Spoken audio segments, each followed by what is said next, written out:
আসসালামু আলাইকুম। কে কেমন আছেন? আলহামদুলিল্লাহ আমি ভালো আছি। তো আমার কাজ হচ্ছে ভিডিও করা, আমার ছেলের ভিডিও করা। তো ভিডিও করতে গিয়ে ছেলেগুলো এমনভাবে তাকাচ্ছিল, ওরা কিন্তু বুঝতে পেরে গিয়েছিল যে আমি ভিডিও করছি, তার জন্য বারবার ফিরে ফিরে তাকাচ্ছিল। তো আলিফ এই বছর যখন কোরবানি হয়েছিল তখন গরুটা কিভাবে কেটেছিল সেই গল্পই আমাদেরকে বলতেছিল। কখন কোন জায়গায় কিভাবে গরু জবাই হয়েছিল আমরা তা জানি না।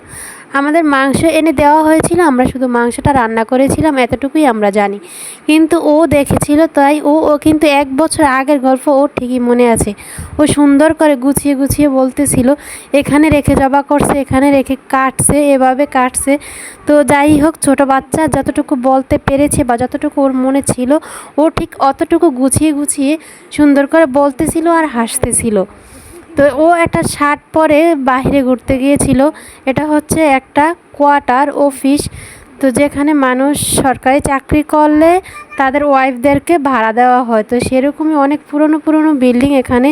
তো দেখতে অনেকটাই ভালো লাগছিল। তো আমরা সেখানে সবসময় যাই, তবে সবসময় রাতেই যাই।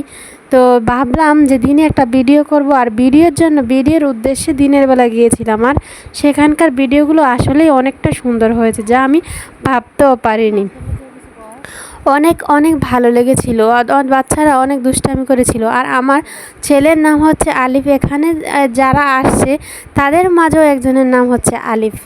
আর সে আলিফটা হচ্ছে যে ছেলেটা বুঝে গিয়েছিল যে আমি ভিডিও করছি, বারবার তাকাচ্ছিল, তার নামই আলিফ। তো শুনে ভালোই লাগলো, দুষ্টামি করলাম, গল্প করলাম ওদের সাথে।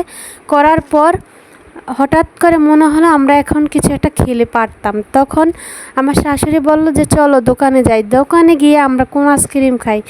কোন আইসক্রিম কিনেছি ঠিকই, পরে আর ওই জায়গায় যাওয়া হয়নি, কারণ তখন অনেকটাই সন্ধ্যা হয়ে যাচ্ছিল। তার জন্য বলছিল যে চলো আমরা বাসায় গিয়ে খাই। তাই আমরা বাসায় চলে এসেছিলাম। বাসায় এসে বাসায় কোন আইসক্রিম খেয়েছিলাম। আসলে আমার ইচ্ছে ছিল সেখানেই খাবো, সেখানেই ভিডিও করব, কিন্তু সেই সুযোগ আর হয়নি। এই গাড়িগুলো দেখতে পাচ্ছেন, যখন শেখ হাসিনা দেশ থেকে পালিয়েছিল তখনকার গাড়ি, তখনকার চেয়ারম্যানদের গাড়ি। এগুলো গাড়িগুলো রেখে তারা পালিয়ে গিয়েছে। আর এ গাড়িতে আগুন লাগিয়ে দেওয়া হয়েছিল গাড়ির ভিতরে। এখন ঘাসে ঘাসে পুরোই অবস্থা খারাপ। এত দামি দামি গাড়িগুলো অনায়াসে নষ্ট হয়ে করে দিল 2-1 সেকেন্ডের মধ্যে। ইউটিউবে ভিডিও দেওয়া খুবই সহজ, অল্প সময় যা করছে ঠিক তাই মানুষ ভিডিও দিয়ে থাকে। দেওয়াটা কোনো ব্যাপারই না, কিন্তু তাও আমাদের সময় সুযোগ ও সুবিধা হয় না। মানুষের নানান কথার ভয়ে আমরা ভিডিও করতে পারি না। ভিডিও করতে গেলে মনে হয় কে কী বলবে, আর একদম বলেই ফেলে যে তুমি ভিডিও করছো কেন, কী হয়েছে, বা কাকে দিবা, এরকম প্রশ্ন করে ফেলে। তখন আমাদের উত্তর দেওয়া বা জবাব দেওয়ার মতো কোনো ভাষাই থাকে না। তো ইউটিউব থেকে মানুষ নর্মালি ভিডিও দিচ্ছে, টাকা কামাচ্ছে, আমরা সেটা পাচ্ছি না।